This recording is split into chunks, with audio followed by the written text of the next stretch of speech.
Di kawasan Bupyeong, Incheon, Korea Selatan, terdapat sebuah restoran keluarga yang menyajikan menu tradisional Korea dan barbecue.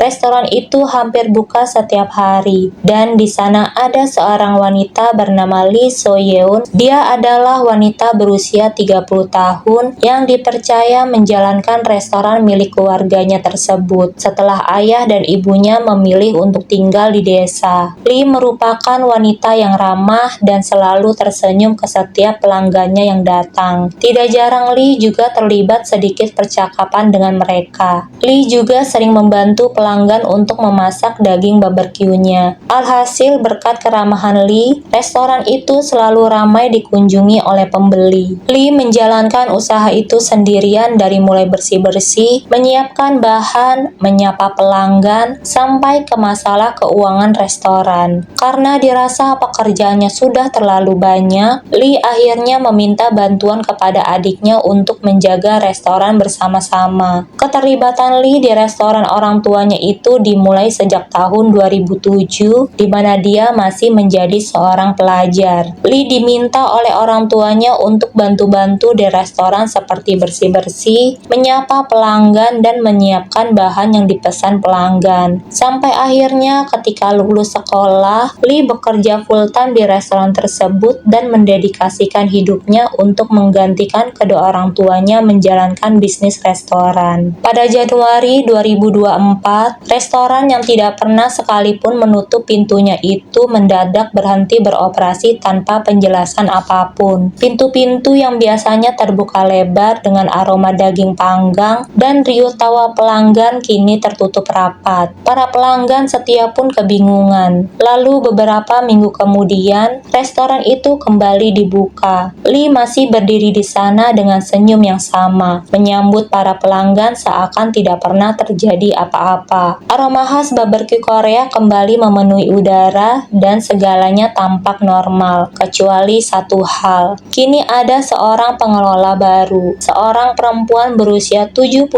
tahun yang mengambil alih peran orang tua Lee. Namanya adalah Sim. Dia adalah adik dari ibunya Lee atau tante dari Lee So-yeon. Rupanya adik Lee sudah tidak membantu Lee di restoran itu karena memilih untuk merantau mencari pekerjaan baru. Bagi pengunjung biasa, Sim mungkin tampak tidak berbahaya, bahkan terlihat sangat ramah. Sim seorang perempuan lanjut usia yang senang berbincang dan tipe orang yang seolah bisa membaca nasib hanya dari secangkir teh. Namun bagi mereka yang benar-benar mengenalnya, Sim adalah sosok yang lain sama sekali. Dia tidak bisa ditebak, dan seorang manipulator ulung yang telah mengasah kemampuannya selama puluhan tahun. Tante Lee adalah seorang saman atau dukun wanita tradisional Korea Selatan yang sering disebut sebagai mudang. Sekedar informasi nih teman-teman, jika dukunnya adalah seorang wanita, dia disebut sebagai mudang. Tetapi jika dukunnya adalah seorang pria, dia disebut sebagai baksu atau pansu. Dalam spiritualitas Korea, seorang saman memegang posisi yang dianggap suci. Melalui mereka, energi supranatural diyakini dapat disalurkan untuk membantu orang lain.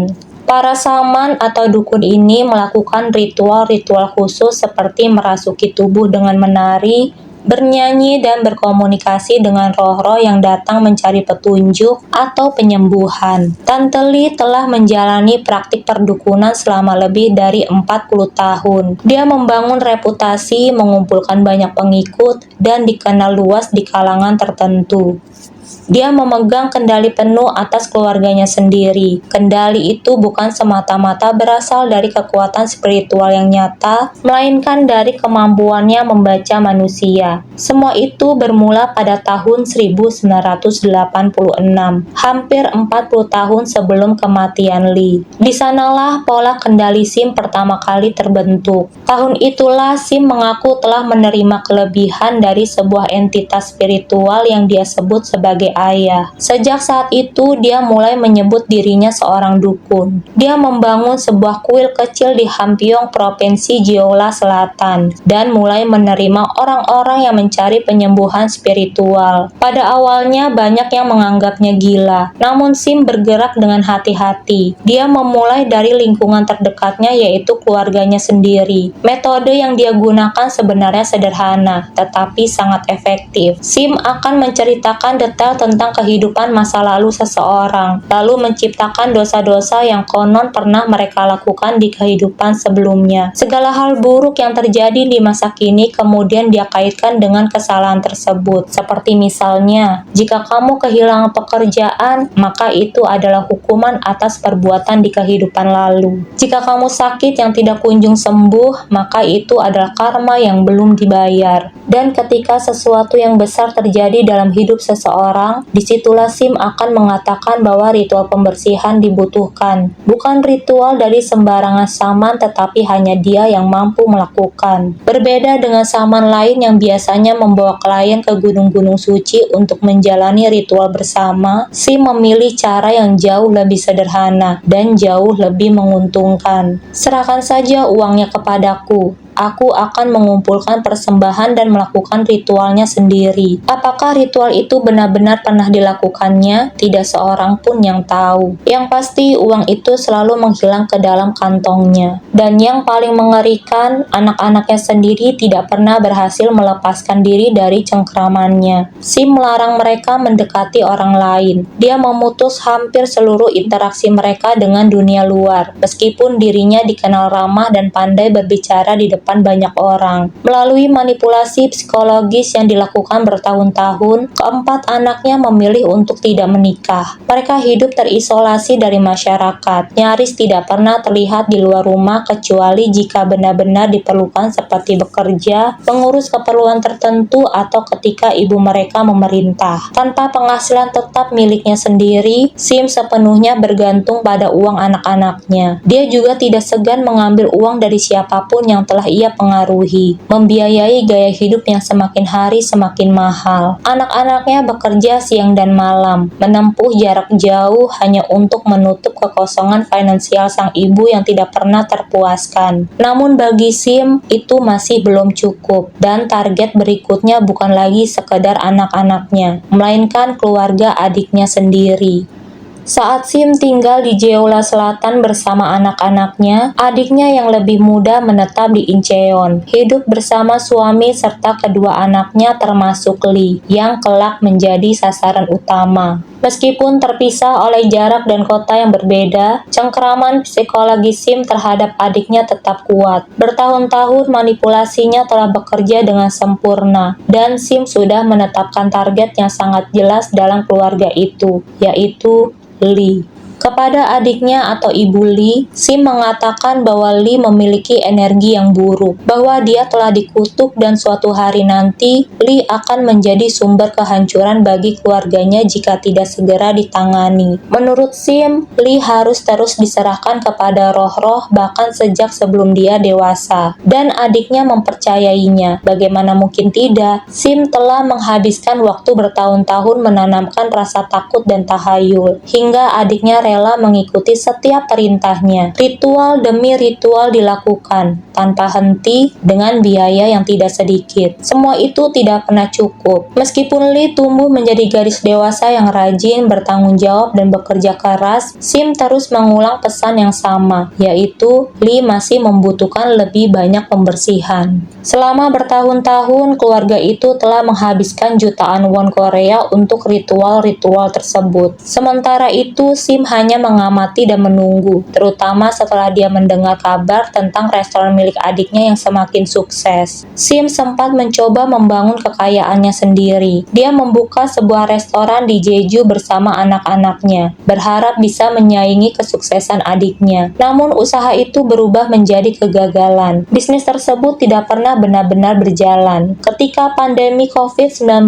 melanda, restoran itu akhirnya tutup sepenuhnya. Sim pun terjerat hutang hutang yang cukup besar, yaitu sekitar 14 miliar rupiah. Pada tahun 2023, terdesak secara finansial, Sim kembali mengaktifkan praktik ritualnya. Dia menggelar ritual bulanan, menerima persembahan dari berbagai pengikut, mulai dari puluhan juta hingga lebih dari 100 juta won. Namun semua itu tidak cukup dikarenakan hutangnya yang terus menumpuk. Di titik inilah sebuah ide mulai terbentuk di benak Sim. Mengapa harus berjuang membangun sesuatu dari nol jika dia bisa mengambil apa yang sudah dimiliki oleh orang lain? Restoran milik adiknya memiliki reputasi baik dan pendapatan yang stabil, dan Sim tahu persis bagaimana cara merebutnya. Rencananya disusun secara kejam, dan langkah pertama yaitu menyingkirkan orang tua Lee. Sim kemudian memanipulasi adiknya agar percaya bahwa keluarga mereka harus meninggalkan Incheon dan pindah ke Uleongdo,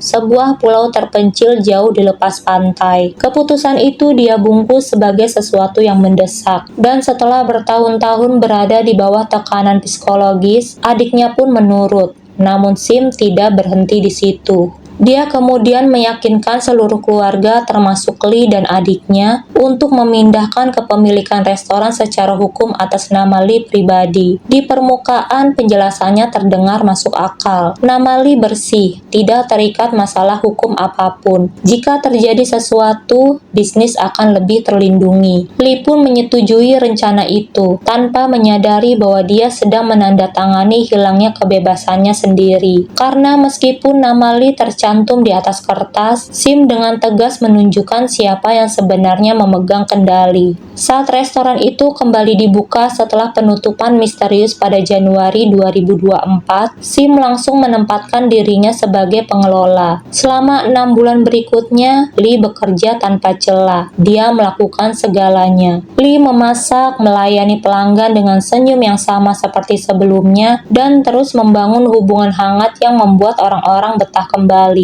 Lee juga mengelola pemasukan harian dan mengurus seluruh keuangan operasional. Namun ada satu perbedaan yang sangat mencolok. Uang yang dihasilkan restoran tidak lagi masuk ke rekening restoran. Atas arahan Sim, setiap pemasukan harus langsung ditransfer ke rekening pribadi miliknya. Kemana uang itu pergi? Jelas bukan untuk ke restoran.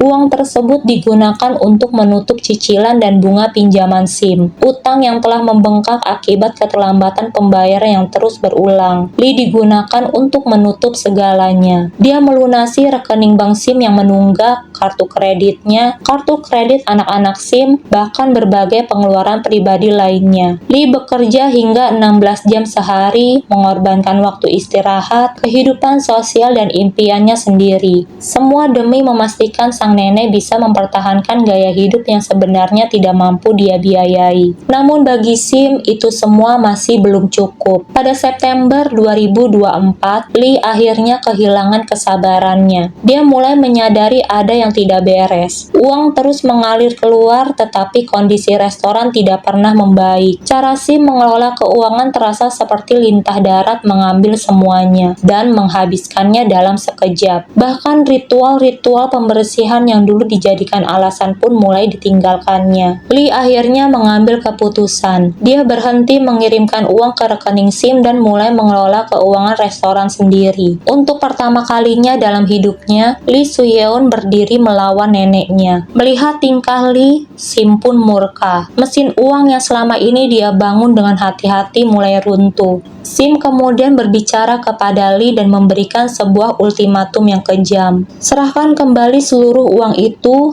tetap bekerja di restoran dan patuh sepenuhnya sebagai pekerja setia, atau tinggalkan restoran dan pindah ke Uleongdo. Seperti orang tuanya, Lee memilih untuk pergi. Keputusan itu mengejutkan bagi Sim. Lee lalu mengemasi barang-barangnya dan bersiap memulai hidup baru. Namun Sim tidak pernah berniat melepaskan sumber uangnya begitu saja. Pada tanggal 18 September 2024, hari terakhir perayaan Chuseok, Sim menjalankan rencananya. Dia memanggil 3 anaknya dan 1 pengikut setianya. Kepada mereka, Sim mengatakan bahwa Lee telah dirasuki roh jahat, dan jika penyembuhan tidak segera dilakukan, roh itu akan membakar Lee hidup-hidup. Orang-orang ini yang telah menghabiskan seumur hidup di bawah tekanan dan manipulasi psikologi Sim, tidak mempertanyakan ucapannya sedikit pun, dan hanya hanya bisa mematuhi seluruh perintah SIM.